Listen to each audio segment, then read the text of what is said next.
அஸ்மத் ஸ்ரீ குருபியோ நமः. இன்றைய தினம் பவுண்டரிபுரம் ஆசிரமம் ஸ்ரீ கோபாலதேசிக மகாதேசிகன் பரவாக்கோட்டை பெரியாண்டவன் திருநட்சத்திரம் 105வது திருநட்சத்திரம், பங்குனி மாதம், ரோஹிணி நட்சத்திரம்.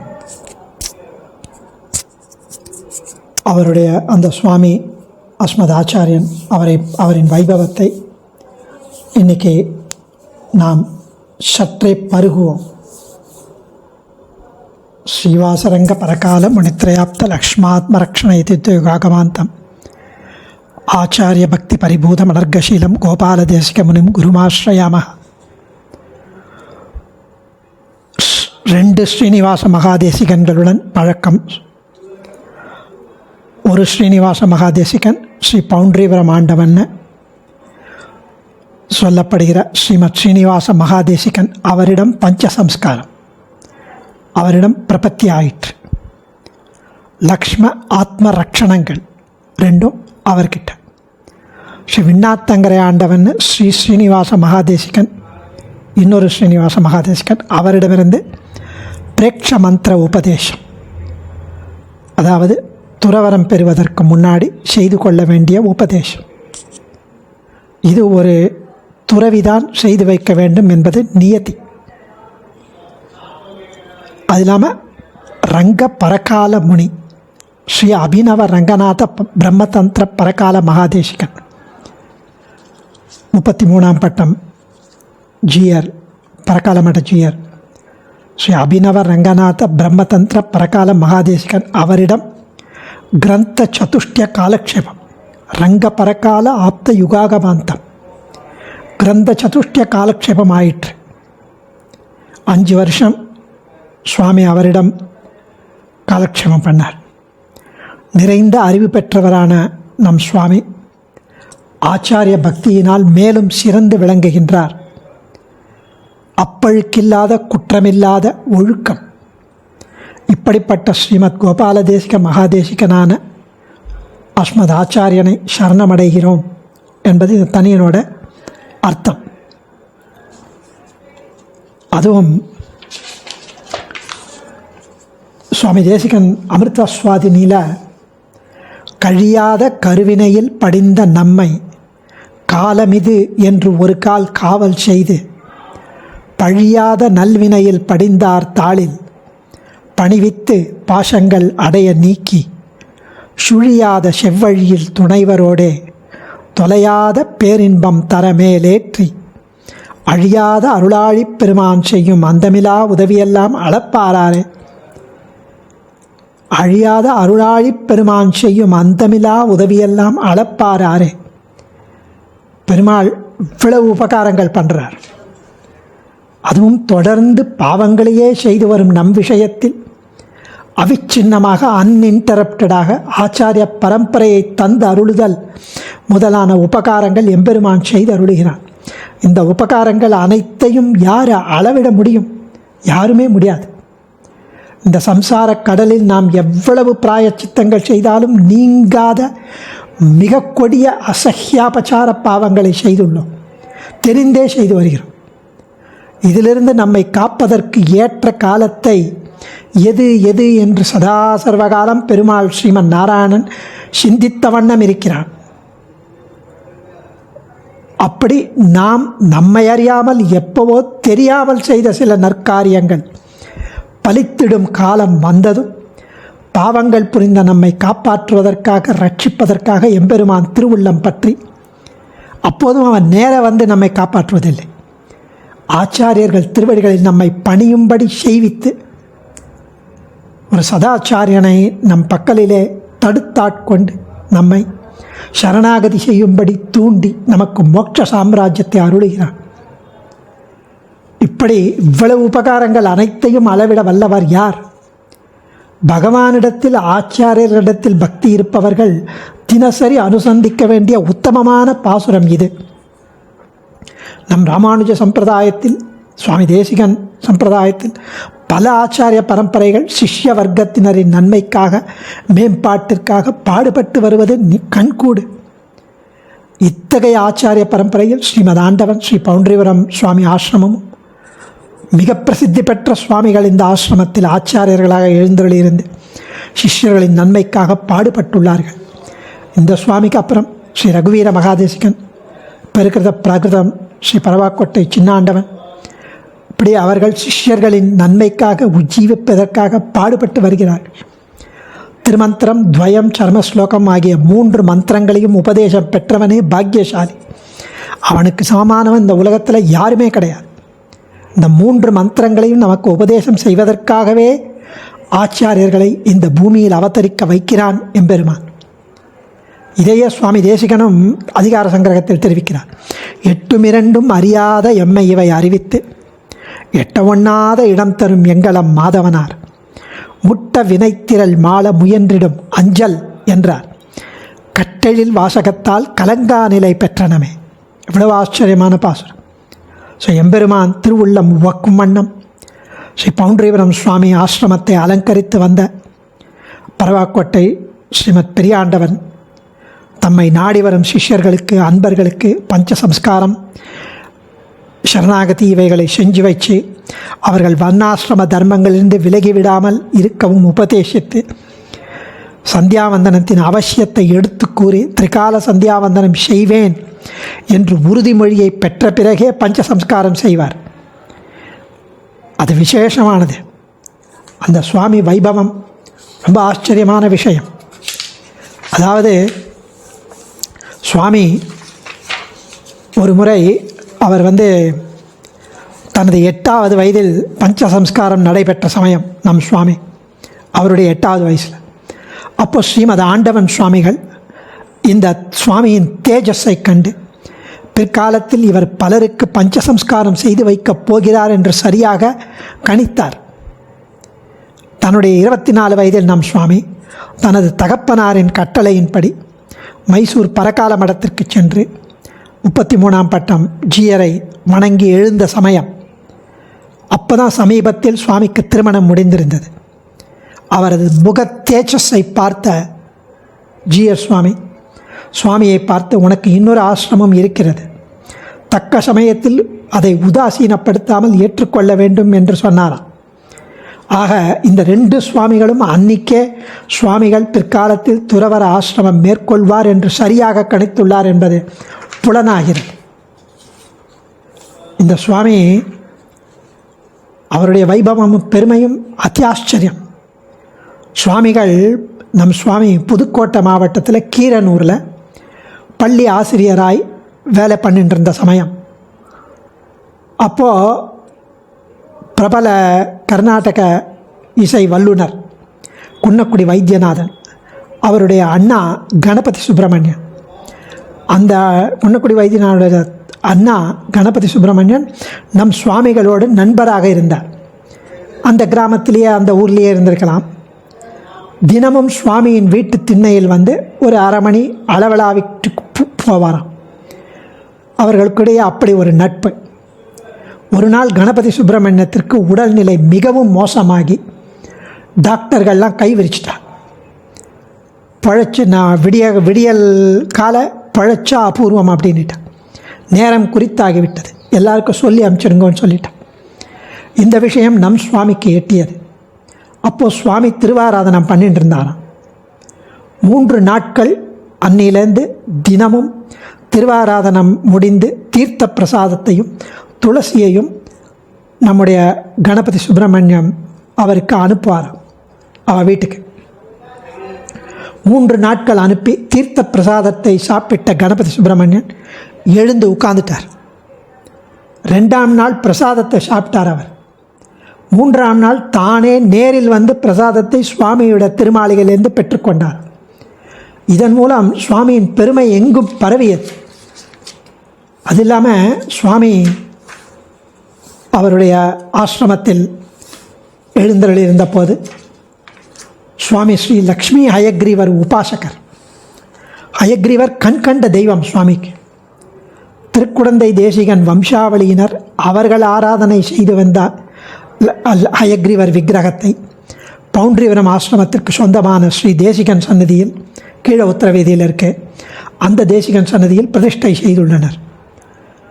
அப்போது நம் சுவாமி உடல்நிலை குன்றி போய் சேவிக்க முடியாத நிலைமை. சுவாமிக்கு இந்த விக்கிரகத்தை, திவ்யமங்கள விக்கிரகத்தை தினமும் மங்களாசாசனம் செய்ய முடியவில்லையே என்று ஒரு ஏக்கம். ஏன்னா நடக்க முடியாது, நோவு சாற்றிக் கொண்டதால் அவருக்கு அந்த ஏக்கம், பெருமாளுக்கும் அந்த ஏக்கம் இருந்தது போலும். அதனால் கீழே சித்திரவீதியில் ஒருவர் வீட்டில் நிறைய பசுமாடுகள் இருக்கும். இந்த பசுமாடுகள் தினந்தோறும் மேய்வதற்காக நம்ம ஆசிரமத்து தெரு வழியாக போகும். அப்போ சுவாமி ஜன்னல் பக்கத்தில் உட்காந்து அவர் குறிப்பெழுதி கொண்டிருப்பார், இல்லை காலக்ஷேபம் பண்ணிட்டு இருப்பார், அங்கே இருப்பார். அப்போது அந்த வழியாக போகும்போது கீழ் அந்த தேசிகன் சன்னதியிலிருந்து பெருமாள் ஒரு மாட்டின் மீது எழுந்தருளி சுவாமிக்கு அவர் தங்கியிருக்கும் அறைக்கு வெளியே காட்சி தருவாராம். இதை எப்படி கண்டுபிடிப்பது அப்படின்னா, பசுமாட்டின் கண்கள் செருகி ஆசிரமத்துக்கு கிட்ட வரும்போது குதிரை வேகத்தின் 4 கால் பாய்ச்சலில் ஓடி வந்து இவன் இந்த ஜன்னல் பக்கத்தில் வந்து நின்றுட்டு போகுமா அப்படின்னு அங்கே அனுபவித்தவர்கள் சொல்வார்கள். இப்படி ரொம்ப ஆச்சரியமாக சுவாமி மூர்த்தாபிஷிக்தராய் எழுந்தருளி இருந்து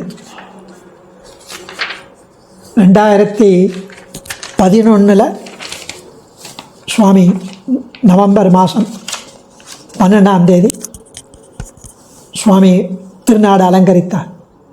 பரமபதிப்பதற்கு சில நிமிஷங்கள் முன்பு வரை பூரண சுய நினைவுடனும் திரு அஷ்டாட்சரம் துவயமந்திர அனுசந்தானத்துடனும் எழுந்தருளிய விதத்தை சேவித்த அருகில் இருந்த கைங்கரியப்பரர்கள் பாக்கியசாலிகள்.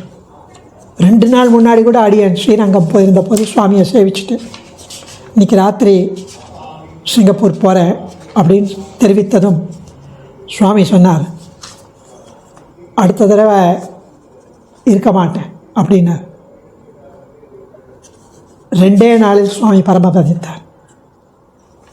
அதுவும் ஸ்ரீமத் பவுண்டரீவரன் சுவாமி, ஸ்ரீ பரவாக்கோட்டை பெரியாண்டவன், ஸ்ரீமத் கோபாலதேசிக மகாதேசிகனுடைய 90வது திருநட்சத்திரத்தில் அந்த மகோத்சவத்தில் சுவாமி மகாவித்வான் ஷேட்லூர் ஸ்ரீவத்சங்காச்சார் 2 ஸ்லோகம் அழகாக புஷ்பாஞ்சலி சமர்ப்பித்திருந்தார்.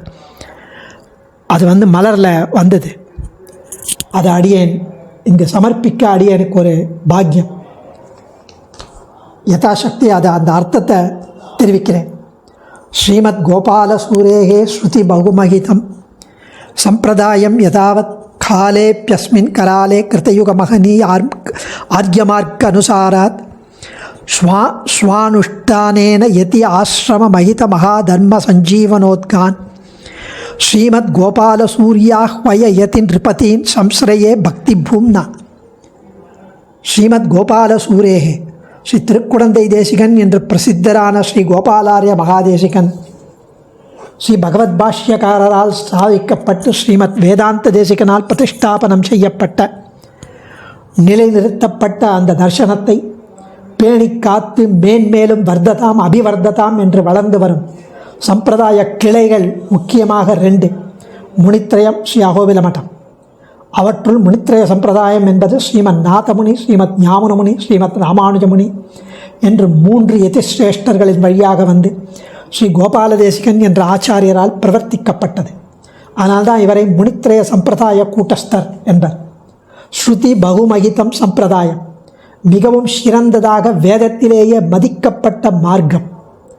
இந்த சம்பிரதாயத்துக்கு ஸ்ரீ திருக்குடந்தை தேசிகன் கூட்டஸ்தர் என்பதால் இது ஏதோ புதுசாக ஒன்று நினச்சிக்க வேண்டாம். அதனால்தான் வேதங்களாலே சிறந்த மார்க்கமாக சொல்லப்பட்ட ஒன்று என்கிறார். வேதங்கள் தானே நம் தர்சனத்துக்கு மூலம், சனாதன தர்மத்திற்கு.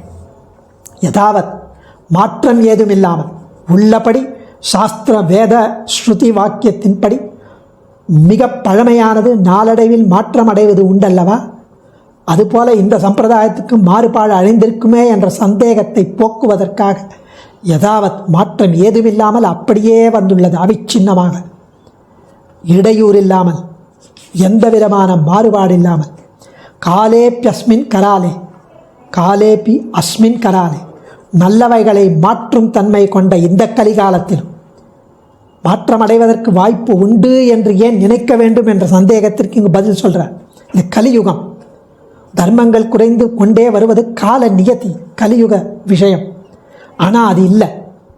அந்த கலிகாலத்திலும் மாற்றமில்லாமல் கிருத்தயுக மகனீய ஆரிய மார்க்க அனுசாரா, கிருத்தயுக மகனீய ஆரிய மார்க்க அனுசாரா, கிருத்தயுகத்திற்கு பெரியோர்கள் சென்ற செவ்வழியை தொடர்ந்து, அந்த கிருத்தயுகத்தில் பெரியோர்கள் எந்த வழியில் போனாலும் அதே வழியில் சம்பிரதாயம் மாறாமல் இருப்பது இருக்கட்டும், கடைசி யுகமான கலியுகத்திலும் இதற்கு முந்தைய யுகமான துவாபர நெறி குறையாமல் இருப்பது மட்டுமில்லை, முதல் யுகமான கிருத்தயுகத்தில் பெரியோர்கள் பின்பற்றிய உயர்ந்த மார்க்கத்தை கொஞ்சம் கூட மாற்றாமல் இன்றும் தொடரச் செய்வது குறிப்பிடப்படுகிறது.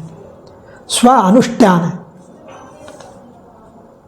இப்படி கிருத்தயுக நெறி தொடர்ந்து வருவதற்கு காரணம் என்ன என்று சொல்கிறார் சுவாமி ஸ்ரீவத்சங்காச்சார். பொதுவாக பிறர் ஒரு நெறியை பின்பற்றச் செய்வதற்கு கையாளும் முறை என்னென்னா உபதேசிப்பார்கள். ஆனால் உபதேசப்படி நடந்தவர்கள் மிக குறைவு, சரித்திரமே சான்று. ஆகவே இந்த ஆச்சாரியன் தானே அந்த வழியில் நின்று நடந்து காட்டினார். ஆச்சினோதி சாஸ்திராத்தான் ஆச்சாரே ஸ்தாபயத்திபி ஸ்வயம் ஆச்சரத்தே யஸ்மாத் தஸ்மாத் ஆச்சாரிய உச்சத்தை. ஸ்வயம் ஆச்சரத்தை, தானே அந்த வழியில் நடந்து காட்டுதல் என்பதை அல்லவா ஒரு நல்ல ஆச்சாரியனுக்கு லட்சணமாக வரையறுத்திருக்கிறார்கள். அதை அவர் காண்பித்தார். போற்றுதலுக்கு உரிய துறவரத்தை எதி ஆசிரம மகித, போற்றுதலுக்குரிய துறவரத்தை இவர் பின்பற்றியது. மாணாக்கன் பிரம்மச்சரியம், கிரகஸ்தம் வானப்பிரஸ்தம், மாணாக்கம் இல்லறத்தான் வானப்பிரஸ்தம். அந்த ஆசிரமத்தை விட கடினமாக உடலையும் உள்ளத்தையும் அப்படியே ஃபோக்கஸ்டாக வருத்தி கொள்ளும் நெறி உடைய துறவரத்தை அல்லவா இவர் தேர்ந்தெடுத்தார். எதி ஆசிரம மகித மகாதர்ம சஞ்சீவன உத்கான், உயர்ந்த நெறியை உயிர்ப்பிப்பதில் ஆர்வமுள்ளவர். துறவரம் உயர்ந்த நெறி, எல்லோரும் ஒப்புக்கொண்டது தான். அதிலும் இந்த மகான் சுவாமி ஸ்ரீ கோபால தேசிக மகாதேசிகன் அந்த துறவர நெறி மலிந்து மங்கிப்போன தருணத்தில் அதற்கு உயிரூட்டுவதற்காக தான் முன்மாதிரியாக நின்று அனுஷ்டித்து காட்டினார். எந்தவித இடையூறும் இல்லாமல் நம் பெரியோர்கள் காட்டிய காலக்ஷேபம் சாதித்தல், உபதேசித்தல், திருத்தி பணிகொள்ளல் என்ற உயர்ந்த நெறியை பின்பற்ற ஆசைப்பட்டு இந்த ஆசிரமத்திற்கு வந்தேன் என்று சுவாமி ஏகாந்தத்தில் ஸ்ரீவத்சங்காச்சார்கிட்ட சாதித்தாராம். அதை தெரிவிக்கிறார் சுவாமி. ஸ்ரீமத் கோபால சூரியாஹ்வய யதி நிருபதி, ஸ்ரீமத் கோபால தேசிகன் என்ற திருநாமம் கொண்ட துறவிகளுக்கு அரசன் போல நின்ற இவர் துறந்தது தன் பூர்வாசிரம பெயரை கூட பூண்டதோ கீதாச்சாரியனான கண்ணனின் திருநாமத்தை. இவர் அனைத்தையும் துறந்த போதிலும் பெருமைகள் இவரை துறக்கவில்லை. சந்நியாசிகளுக்கெல்லாம் யதி பதியாயிருந்தார். சாக்ஷாத் அந்த ராமானுஜர் போலவே இருப்பார். திவ்யமங்கல விக்கிரகம், அவருடைய திருமேனியும் 6 அடி ஆஜானுபாகுவாக சிவந்த உடல், அப்படியே வைலட்சண்யமான கட்டாட்சம். இன்னும் இந்த திருநாமம் ஸ்ரீ திருக்குடந்தை தேசிகன் சாற்றிக் கொண்ட ஒன்று. கோபாலாரிய மகாதேசிகன் இவர் ஸ்ரீ கோபால தேசிக மகாதேசிகன். இந்த தேசிகன் அபர கோபால தேசிகன் என்னலாம்படி அந்த தேசிகனுக்கு நிகராக விளங்கினார். சம்ஸ்ரயே பக்தி பூம்னா, மிகுந்த பக்தியுடன் ஆசிரயிக்கிறேன், குணங்களுக்கு அடிமைப்பட்டு நிற்கிறேன். குணைர்தாஸ்யம் உபாகதகான இளையாழ்வார் லக்ஷ்மண பெருமாள் சொன்னபடி இந்த மகானின் குணங்களுக்கு தோற்று பக்தி பெருக்கால் அடியேன் ஆகிறேன் என்கிறார். இந்த ஸ்லோகத்தின் ஆசிரியர் ஸ்ரீவத்சங்காச்சார், கோழியாலம் சுவாமி திருப்பேரர் பிரசிஷ்யர், உத்தமூர் சுவாமியோட பிரதம சிஷ்யர். அப்படி இருக்க இந்த மகானை துதிப்பதற்கு காரணம் இவரும் அவருடைய குணங்களால் கவரப்பட்டதினால்தானே. இப்படி இந்த முதல் ஸ்லோகத்தில் சம்பிரதாய வைலட்சண்யமும் விஷய வைலட்சண்யமும் சொல்லப்பட்டது. 2வது ஸ்லோகம் பிராஜ்ஞை ஆச்சாரியவர்யைஹி சுபகுணமகிதைஹி ஸ்ரீஹாஸ்யாங்கிரி பத்மே சந்யஸ்த ஸ்வாத்மபாரான் ஹரிபுதமகிதான் சிஷ்டசிஷ்யாபி வந்தியான் சேவே நித்யம் யதீந்திரான் கிருதயுக விகித ஆச்சார பூர்ணான் குணாட்யான் ஸ்ரீமத் கோபால நாம்ன ஸ்கலன சமுதயே சிஷ்ய சிக்ஷா விதாத்ரு பிராஜ்ஞை சுபகுணமகிதை. குன்று போல குற்றம் இருந்தாலும் குணத்தை மட்டுமே கொள்ளும் உயர்ந்த நற்குணம் கொண்ட இந்த ஆச்சாரியன், இந்த மகான், அவருடைய ஆச்சாரியனுடைய வாத்சல்யம் சொல்லப்படுகிறது. ஆச்சாரிய வரியை சிறந்த ஆச்சாரியனால் ஸ்ரீமத் ஆண்டவன் ஸ்ரீ பரகால மடத்தில் 33ஆம் பட்டத்தில் மூர்த்தாபிஷிக்தராய் எழுந்தருளிருந்த ஸ்ரீ அபினவ பாகீஷ பிரம்மதந்திர சுதந்திர ரங்கநாத பரகால மகாதேசிகன் திருவடியை ஆசிரயித்து காலக்ஷேபம் செய்தவர். ஸ்ரீ ஹயாஸ்யாங்கிரி பத்மே ஸ்ரீ லக்ஷ்மி ஹயவதன சுவாமியின் திருவடி கமலங்களில் ஸ்ரீ பரகால மடம் பீட்டாதிபலின் ஆராத்திய தேவதை ஸ்ரீ லக்ஷ்மி ஹயக்ரீவன் அவர் தம் பாதார விந்தங்களில் சந்தியஸ்த சுவாத்மபாரான் தன்னையும் தன்னை காக்கும் பொறுப்பையும் அவருடைய திருவடிகளில் சமர்ப்பித்து விட்டவரும், பக்தி யோகத்தில் அதிகாரம் இல்லாத பத்த சேத்தனனுக்கு கீதாச்சாரியன் விதித்த வழி சரணாகதி மார்க்கம், தன்னையும் தன்னை காக்கும் சுமையையும் காப்பாற்றுவான் என்ற மகா விஸ்வாசத்தோடு எம்பெருமானிடம் சமர்ப்பித்து விடுவது, இதை சரணாகதி என்பர். இந்த மகான் சதாச்சாரியன் மூலமாக சரணாகதியை முறைப்படி அனுஷ்டித்தார். ஒரு ஆச்சாரியனுக்கு இருக்க வேண்டிய லட்சணமாக சொன்ன அதை தானும் அனுஷ்டித்து மற்றவர்களுக்கும் சரணாகதி செய்து வைத்தார். ஹரிபூத மகிதான் எம்பெருமானிடம் மிகுந்த பிரேமை கொண்டவர், காதல் கொண்டவர், பக்தி கொண்டவர். கண்ணனுக்கே ஆமது காமம் என்ற மகான் ஸ்வயமாகவே எம்பெருமானிடம் பக்தி கொண்டவர். மேலும் ஆச்சாரியன் அனுகிரகத்தாலும் அனுஷ்டித்த சரணாகதி என்ற ஞாச வித்யின் மகிமையாலும் அவருடைய பக்தி தொடர்ந்து வளர்ந்து கொண்டே வந்தது. சிஷ்ட சிஷ்யாபி வந்தியான், நல்ல சீடர்களால், பாகவதோத்தமான சீடர்களால் வணங்கப்பட்டவர். இவர் சிஷ்ய சம்பத்து மிகுந்தவராய் விளங்கினார். அவர்களும் சதாச்சார சீலர்களாய் திகழ்கின்றனர். கிருத்தயுக விகித ஆச்சார பூர்ணான், ஆதி யுகம் கிருத்தயுகத்தின் தர்மங்களை இன்றும் அனுஷ்டித்து வந்தார். சுவாமியின் இந்த சிறப்பு போன ஸ்லோகத்திலேயே பார்த்தோம்.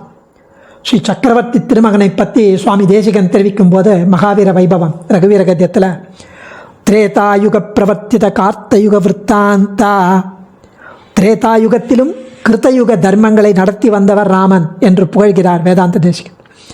அதை இந்த கோபால தேசிகனிடமும் நாம் இதை காணலாம். கலியுகத்திலும் கிருத்தயுகத்தை தர்மங்களை அனுஷ்டித்து வந்தார். குணாட்யான், உயர்ந்த குணங்களை கொண்டவர். மிருதுவாக பேசுவார், தான் முதலில் பேசுவார், நல்ல விஷயங்களை பேசுவார். சிஷ்யர்களுக்கு அவர்களுக்கு பிரியத்தை விட ஹிதத்தில் அதிகம் அக்கறை கொள்வார். இவருடைய குணகணங்களை ஸ்கலன சமுதையே சிஷ்ய சிக்ஷா விதாத்ரன், நல்வழியில் அடி தடுமாறிய சீடர்கள் கேட்பார், சந்தியாவந்தனம் பண்ணுகிறாயா? கார்த்தாலையும் சாயங்காலமும் பண்ணுவேன், மத்தியானம் ஆஃபீஸ் போகிறதுனால பண்ணுறதில்ல அப்படின்னு சொன்னால், மத்தியானம் சாப்பிடுகிறாய் இல்லையா, மத்தியானமும் காலையிலேயே பண்ணலாமே, பிராத்த சந்தியாவந்தனோட சேர்த்து பண்ண, மத்தியானமும் பண்ணுகிறாயா? பொய் சொல்ல துணியாதவர் இல்லை என்றால் உடனே ஆசிரமத்தில் எளிதான முறையில் சந்தியாவந்தன புத்தகங்களை கொடுத்து, இனி செய்வாயா, யதியிடம் சத்தியம் செய்தால் மீறக்கூடாது என்ற அன்பும் மிரட்டலும் கலந்த பேச்சினால் திருத்தி விடுவார். ஏன்னா சந்தியாவந்தனம் செய்யலைன்னா அவன் மம துரோகிங்கிறான் பெருமாள். ஸ்ரீமத் கோபாலநாம்னு யதீந்திரான், சுவாமியினுடைய திருநாமம். அப்படிப்பட்ட யதிகளில் உயர்ந்தவர் அவர். சேவே நித்தியம், எப்போதும் வணங்குகிறேன் அவரை. இது ஏற்றி மனத்தெழில் ஞான விளக்கை இருளனைத்தும் மாற்றினவர்க்கு ஒரு கைமாறு மாயனும் காணகில்லான். போற்றி புகழ்வதும் புந்தியில் கொள்வதும் பொங்கு புகழ் சாற்றி வளர்ப்பதும் சற்றல்லவோ முன்னம் பெற்றதற்குன்னு வேதாந்த தேசிகன் தெரிவித்தபடி, போற்றி உகப்பதற்கும் நம் மனத்தில் புந்தியில் கொள்வதற்கும் பொங்கு புகழ் சாற்றி வளர்ப்பதற்கும் உபலட்சணம் சேவே நித்தியம், எப்போதும் வணங்குகிறேன். நெஞ்சே சொல்லுவோம் அவன் நாமங்களே, இவர் நாமமே போதும் நம்மை நல்வழியில் நடத்த. இப்படி 2வது ஸ்லோகத்தில் ஸ்ரீவத்சங்காச்சார் சுவாமி இந்த ஆச்சாரியன் ஆச்சாரே ஸ்தாபயதி ஸ்வயம் ஆச்சரத்தே என்ற 2 லட்சணங்களுக்கும் கொண்டமை காட்டப்பட்டது.